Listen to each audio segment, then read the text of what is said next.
Apprendre à se connaître et savoir répondre avec précision à la question qui suis-je? Bonjour à toutes et à tous et bienvenue dans cette nouvelle vidéo. J'espère que vous allez bien. Aujourd'hui, du coup, on va parler du fait d'apprendre à se connaître pas juste en surface, mais vraiment en fait aux profondeurs.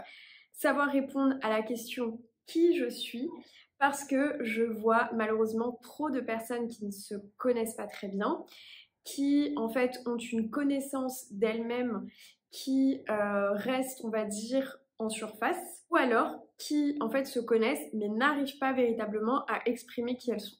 Donc aujourd'hui on va parler de tout ça. C'est quelque chose qui peut vous servir notamment si vous cherchez une nouvelle voie professionnelle, si vous n'êtes pas épanoui actuellement au niveau professionnel ou si vous ne savez pas dans quelle voie vous orienter. Ça peut vous servir aussi dans des entretiens, que ce soit pour rentrer dans des formations, dans des écoles, pour des entretiens, si jamais vous candidatez pour un emploi. Ça peut vous servir aussi en date et de toute façon, de manière générale, en fait, un petit peu dans tous les pans de votre vie finalement. Ça sert aussi un petit peu à marquer les esprits en fait. Quand on sait vraiment qui on arrive plus facilement à marquer les esprits, à marquer les gens, à nouer en fait des contacts et des relations. Ça fait aussi que les gens se souviennent plus facilement de nous et vont être plus enclins à nous recontacter si ils en éprouvent le besoin, s'ils ont juste en fait envie de connecter davantage avec nous. Alors, je suis partie du coup pour cette vidéo du postulat que, comme je disais juste avant, en effet, je vois beaucoup de personnes qui ne se connaissent pas très bien, qui, quand en fait finalement on va leur demander ce qu'ils aiment dans la vie, ils vont répondre des choses très génériques, du style j'aime les voyages, j'aime la musique, j'aime le sport. C'est le genre de réponse. C'est le genre de réponse où en fait je me dis non, pitié. Pitié, non. Ne me dis pas ça. J'ai déjà entendu ça au niveau pro. En fait, une fois, une fille qui, c'était pas lors d'un entretien, mais en fait, elle venait juste d'être embauchée en CDI. Et en fait, quand on lui a demandé de se présenter, elle a dit moi, j'aime la musique, le sport, les voyages et les podcasts aussi. Et les podcasts. Voilà. Donc, autant vous dire que moi, c'est le genre de réponse en fait, que je trouve vraiment dommage. C'est vraiment le genre de réponse que je trouve dommage parce qu'en fait, ça ne dit absolument rien sur la personne. Si demain, je vous présente quelqu'un ou que je vous parle d'une personne et que je vous dis, alors voilà, cette personne, elle aime les voyages, la musique, le sport et les podcasts. Franchement, qu'est-ce que ça vous apprend sur cette personne? Pas grand-chose. Parce que généralement, en 2023, tout le monde aime voyager, la musique, le sport. Les podcasts, pas forcément, mais en tout cas, beaucoup de personnes en écoutent. En tout cas, ça ne va pas vraiment vous donner d'informations finalement sur qui est cette personne. Donc, c'est pour ça que je vais en fait vraiment vous inviter à faire un travail en profondeur sur vous pour vraiment apprendre à vous connaître si vous en avez envie, bien sûr. Si vous en avez envie. Donc, en fait, ce travail, bien évidemment, il part de vous et il va partir, en effet, de vos passions. C'est-à-dire, en fait, faire la liste de vos passions. Mais si vous aussi, vous dites « Ah, mais moi, j'adore le sport », ok. Mais en fait, aujourd'hui, il y a des centaines de sports qui existent. C'est quoi les sports que vous aimez? Parce que les sports que vous aimez, c'est peut-être pas les sports du voisin. Moi, je sais que par exemple, j'adore les sports de glisse, j'aime le longboard, j'aime le ski. Donc, je sais que par exemple, j'aime les sports de glisse, j'aime le vélo aussi, par exemple. J'aime bien courir, mais un petit peu moins que les sports de glisse. Enfin, voilà. En fait, l'idée, c'est vraiment de vous demander, ok, si vous aimez le sport, quel sport? Parce que aimer la natation et le tennis, par exemple, ça a deux choses qui n'ont complètement rien à voir. Et vous pouvez apprécier les deux, en fait. C'est absolument pas incompatible, bien au contraire. Mais l'idée, en fait, c'est vraiment d'aller en profondeur dans la connaissance de soi et de ses passions et de ce qu'on aime.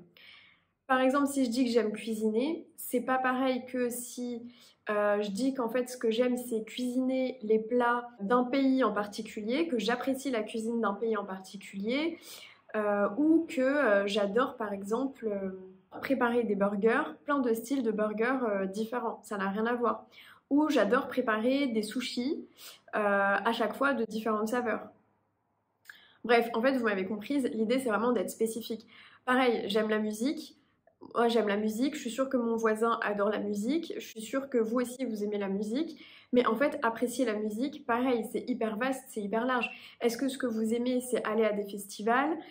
Est-ce que ce que vous appréciez c'est jouer d'un instrument de musique? Est-ce que vous chantez? Est-ce que vous aimez la musique en particulier pour danser? Quel style de musique? Quels artistes? Voilà.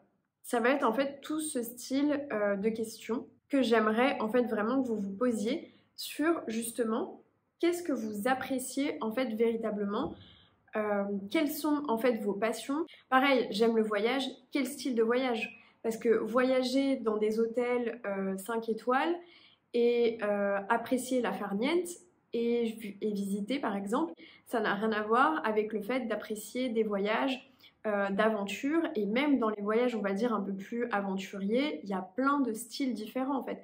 Est-ce que vous, ce que vous aimez pendant vos vacances c'est partir en montagne, faire des randonnées? Est-ce que ce que vous appréciez c'est plutôt faire la crêpe à la plage? Est-ce que vous appréciez plutôt partir dans des villes historiques et vous aimez, je sais pas moi, aller dans des musées? Enfin en fait il y a tellement aujourd'hui de manières de voyager que pareil, le voyage c'est très générique en fait. Donc vraiment, à chaque fois que vous vous posez la question, ok, moi ma passion c'est ça, allez dans le spécifique. Parce que sinon, en fait, c'est trop général et on va pas se rappeler de vous, en fait. Vous voyez ce que je veux dire? Vous ferez pas la différence. Et d'ailleurs, ça me fait penser, j'ai fait une école de commerce, qui est l'école de management de Strasbourg, et j'aime beaucoup cette école, et notamment, j'ai adoré... en fait, une des raisons qui m'a fait choisir cette école, c'est que j'aimais déjà en fait l'école avant d'y aller parce que j'adore en fait le format de l'entretien de motivation de cette école. Le format de l'entretien de motivation de cette école, si ça n'a pas changé, parce que j'ai passé le concours il y a 10 ans maintenant, non, il y a 9 ans, si ça n'a pas changé depuis 9 ans, en fait le format de concours de l'école, c'est vous venez en fait avec un objet qui présente en fait une de vos passions. Et il y a des personnes qui ont des passions auxquelles on ne va pas penser. Moi, par exemple, j'y étais allée à l'époque en présentant le trapèze volant parce que je fais du trapèze depuis l'âge de 6 ans.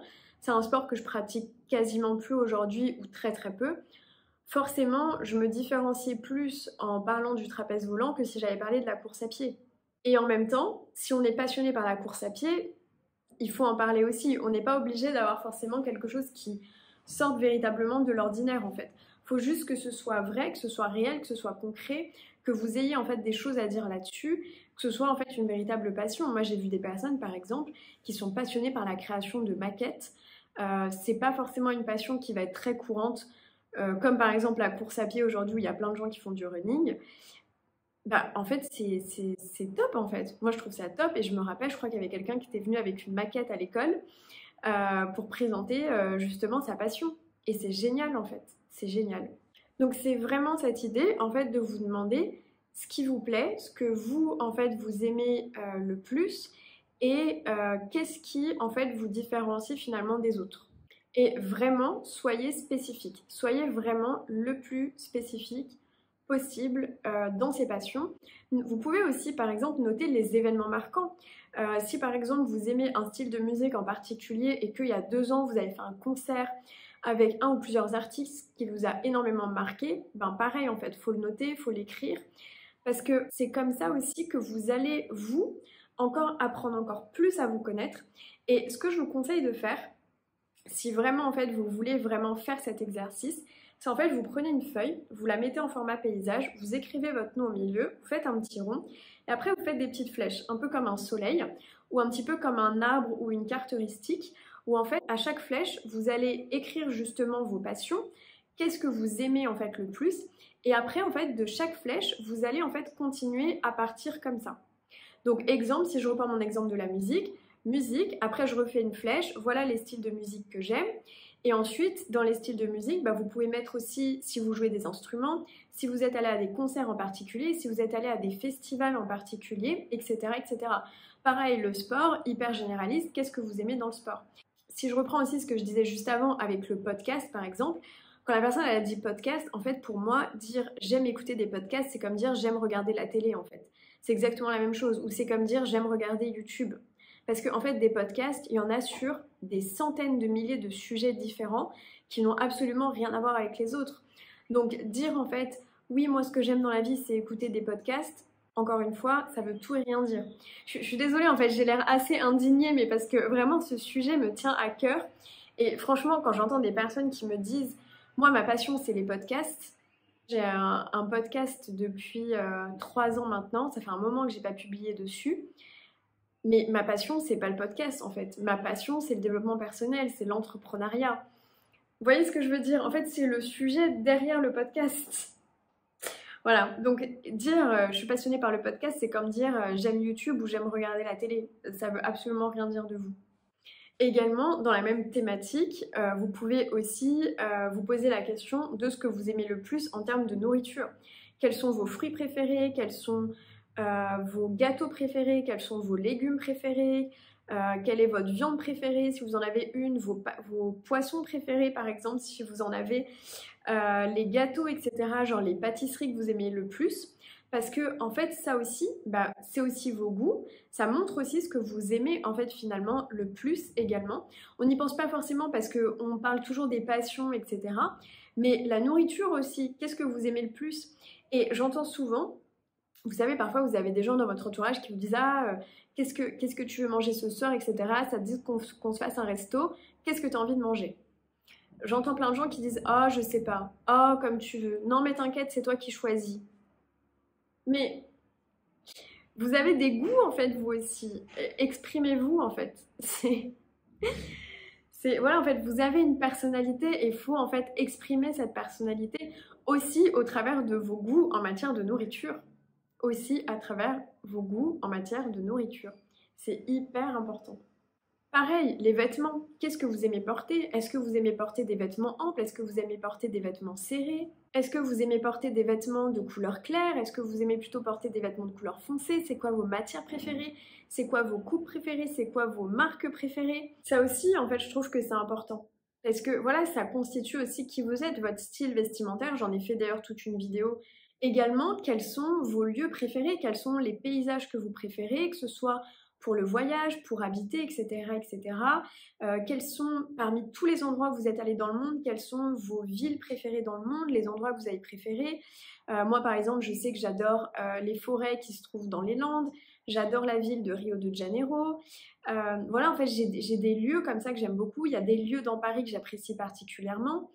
Il y a des paysages que j'ai particulièrement appréciés, comme par exemple l'Enchois Maranhenses au Brésil ou les chutes d'Iguassou. Enfin voilà, il y a des endroits qui vraiment m'ont marqué. Je pense aussi à des endroits où j'ai pu aller à Hong Kong par exemple, qui m'ont vraiment marqué et que j'ai vraiment apprécié. Et en fait, tout ça, ça fait vraiment partie de qui vous êtes. C'est ce qui vous constitue en fait en tant que personne. En fait, c'est vraiment quels sont mes goûts, qui je suis en fait, tout simplement. Qui je suis revient notamment à qu'est-ce que j'aime en fait le plus. Et en fait, à partir de tout ça, et notamment de vos passions en particulier, vous allez aussi pouvoir définir quelles sont vos valeurs. En fait, les valeurs, c'est vraiment ce qui est fondamental pour nous, c'est ce qui donne en fait du sens à nos actions, et c'est un exercice qu'on voit dans véritablement chaque coaching. Ça fait partie vraiment des piliers de l'individu en développement personnel, et c'est super important de connaître ses valeurs. Au niveau grammatical, les valeurs, en fait, ce sont des noms, en fait, au niveau grammatical. Ce sont, en fait, uniquement des noms. Donc, ça peut être l'aventure, ça peut être la passion. En général, en fait, en tant qu'individu, on a entre 8 et 12 valeurs. Donc, on va dire sur une moyenne de 10. L'idée, ça va être en fait d'aller en détecter le plus possible. Donc, comme je vous disais, il peut y avoir l'aventure, il peut y avoir la passion, il peut y avoir l'amour, le respect, l'intégrité, l'authenticité aussi, ça peut être une valeur. L'amitié, ça peut être une valeur, la convivialité. Qu'est-ce qu'on va avoir d'autre encore? L'honnêteté. Bref, en fait, ça peut être tous les noms qui existent au niveau grammatical. Et en fait, nos valeurs, elles s'expriment par nos actions, par nos choix, par nos décisions. Et quand on respecte en fait ces valeurs, c'est un petit peu comme si on se respectait soi-même. Je vous donne un exemple.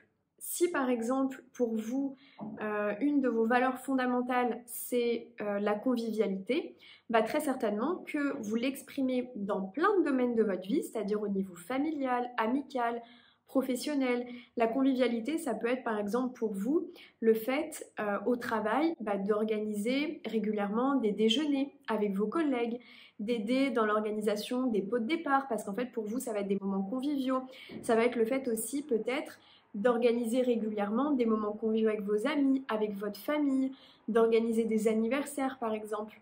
Voilà, et en fait, les valeurs, elles s'expriment vraiment dans tous les pans de notre vie. Elles vont pas juste s'exprimer dans un domaine et pas dans les autres. Non, en fait, c'est vraiment ce qui s'exprime en fait partout, dans tous les domaines.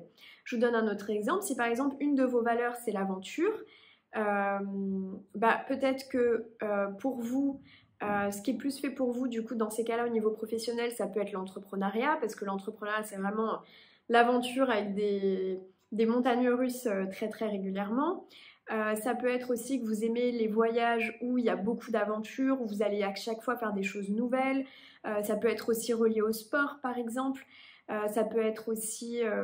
En fait, vous voyez, ça ne s'arrête pas à un domaine de vie. C'est vraiment dans tous les domaines, finalement.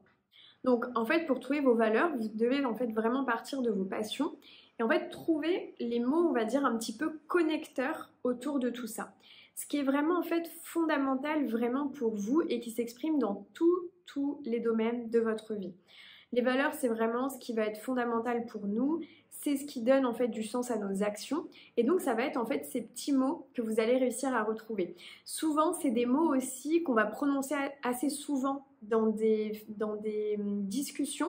Si vous passez par exemple un long moment avec une personne de votre entourage, vous pouvez en fait vous amuser à essayer de trouver en fait ces noms que la personne va prononcer assez régulièrement. Par exemple, ça peut être le mot liberté, ça peut être une personne qui va beaucoup vous parler du respect, ça peut être une personne qui va beaucoup vous parler de l'amitié, à quel point l'amitié c'est important pour elle, etc., etc. Et une fois que en fait, vous avez trouvé vos valeurs, donc comme je disais entre 8 et 12, l'idée en fait ça va être de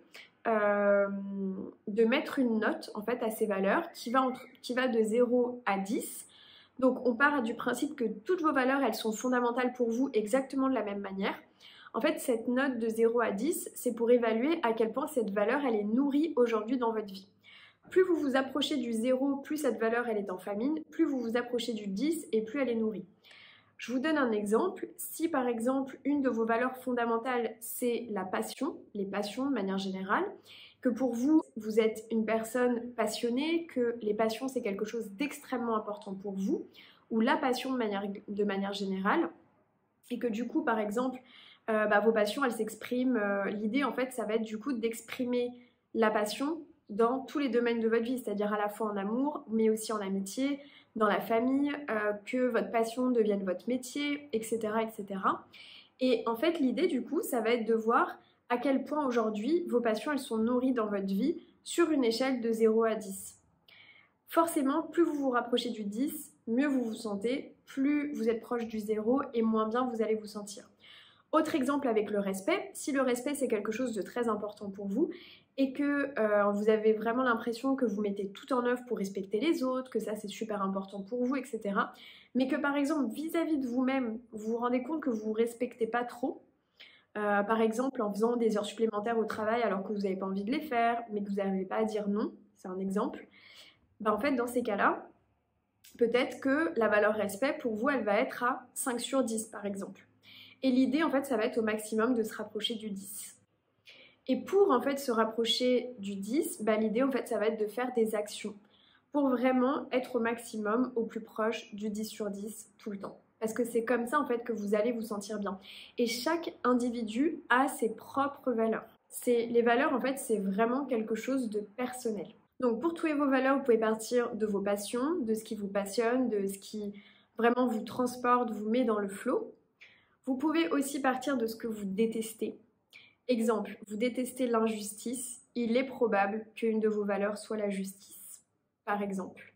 Les valeurs, c'est aussi en général ce pourquoi on est prêt à se battre, ce pourquoi on va aller manifester, par exemple. Et c'est aussi en général ce qu'on a envie de transmettre aux générations futures. Par exemple, quand on a des enfants, on se dit, moi, mon enfant, j'ai vraiment envie de lui transmettre ça c'est vraiment fondamental pour moi. C'est vraiment fondamental de transmettre ça à mon enfant, à mes enfants, à mes neveux ou à la génération future. C'est pas forcément obligé que ce soit à ses propres enfants. eh bien en général on touche aussi à une valeur parce que c'est vraiment quelque chose qui est fondamental pour nous. Et posez-vous vraiment cette question à chaque fois, est-ce que c'est important pour moi? Est-ce que c'est très important pour moi? Est-ce que c'est fondamental? Si à chaque fois vous avez répondu oui, c'est que vous êtes en train de découvrir une de vos valeurs. Et donc, une fois que vous avez découvert vos valeurs, vous allez vous demander, sur une échelle de 0 à 10, à quel niveau vous mettez en place des actions pour honorer cette valeur. Entre 0 et 10, à quel point cette valeur, elle est nourrie aujourd'hui dans votre vie. Encore une fois, l'idée en fait de tout ça, c'est pas juste de faire des exercices de développement personnel pour faire des exercices de développement personnel, pas du tout. L'idée en fait c'est vraiment que ça vous serve déjà pour vous, pour mieux apprendre à vous connaître. Surtout comme je disais en fait au début de la vidéo, si vous êtes sur des questionnements notamment professionnels, que vous savez pas ce vers quoi aller, c'est très important. Dans une relation amoureuse, même au sein d'une relation amoureuse, c'est aussi important de se connaître aussi également. Mais aussi d'ailleurs en fait quand on cherche quelqu'un pour partager notre vie, il faut savoir que les valeurs très souvent en fait on les partage avec notre entourage, avec les gens dont on est proche. En fait on a vraiment des valeurs communes et on se retrouve en fait dans ces valeurs. Moi je sais que quand je fais un petit peu le test par rapport à mes amies que vraiment je connais bien et la plupart d'entre elles ont fait beaucoup de travail sur elles en termes de développement personnel, on a beaucoup de valeurs communes. Il y a des valeurs en fait qui sont que en fait vous allez justement retrouver chez les autres. Et souvent, quand vous vous entendez pas avec des personnes, c'est parce que il y a un conflit de valeurs. Vous n'avez pas les mêmes. Voilà, vous avez des valeurs opposées aussi. C'est possible. Voilà, en tout cas, vous n'avez pas les mêmes valeurs. Ça, c'est sûr. En général, quand on ne s'entend pas avec quelqu'un, c'est qu'on ne partage pas les mêmes valeurs. Mais encore une fois, il n'y a pas de valeurs qui sont meilleures que d'autres, en fait, tout simplement. C'est juste, en fait, un outil de connaissance de soi. Et aussi, par exemple, quand on est célibataire et qu'on a envie de rencontrer quelqu'un, c'est super important aussi de faire le point sur ses valeurs pour savoir aussi ce qu'on va chercher chez l'autre. Parce que le plus important pour qu'une relation marche et dure dans le temps, entre autres, c'est d'avoir des valeurs communes. Parce que c'est comme ça qu'on va pouvoir s'entendre, en fait. C'est comme ça qu'on va pouvoir aussi construire un avenir ensemble, un futur ensemble, parce qu'il y a une base commune de valeurs qui sont communes. Et donc la compréhension en fait des deux côtés va se faire beaucoup plus facilement. Voilà, pareil aussi, si vous devez vous présenter, comme je disais au début, que ce soit si vous avez un entretien pour des formations, si vous avez des entretiens pour un emploi, si, je sais pas moi, si par exemple si vous êtes sur des applis de rencontres et que vous avez envie peut-être un petit peu de vous démarquer peut-être des profils des autres sur les applis de rencontres, l'idée c'est aussi voilà, de faire vraiment transparaître votre personnalité. Et d'ailleurs je me rappelle, j'ai une petite anecdote, j'ai une amie il n'y a pas très longtemps qui a fait un date, voilà, avec un homme rencontré sur une application de rencontre. Et sur ces photos, il y avait une photo où il faisait du skateboard, une photo où il faisait du tennis. Et il devait y avoir 3-4 photos, dont 2 photos où il faisait du sport. Donc elle en a du coup déduit que ça devait être quelqu'un d'assez sportif. Et en fait, quand elle l'a rencontré, il lui a expliqué que pas du tout, qu'il avait fait du tennis une fois et qu'il avait eu une jolie photo de lui et donc il avait décidé de la mettre sur l'application. Et quand ce qui concernait du coup le skateboard, pareil, il savait pas en faire et qu'en fait il avait juste à peine roulé apparemment avec dans une rue. Et pareil, un ami l'avait pris en photo et donc il avait décidé en fait de mettre ça sur son profil.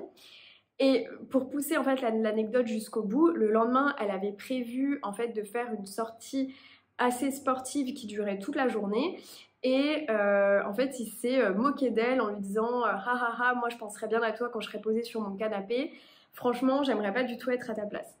Et en fait, ça montre en fait finalement à quel point je vais pas dire que cet homme n'était pas forcément authentique sur sa description sur l'application de rencontre parce que j'ai pas lu sa description et moi je l'ai pas rencontré.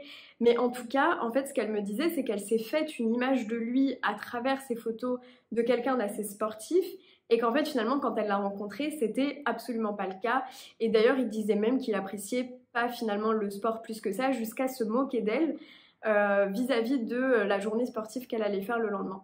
Bref, c'était voilà, c'était une petite anecdote que j'avais envie de vous partager. L'idée, en fait, pour moi, je pense, c'est vraiment d'être le ou la plus authentique possible.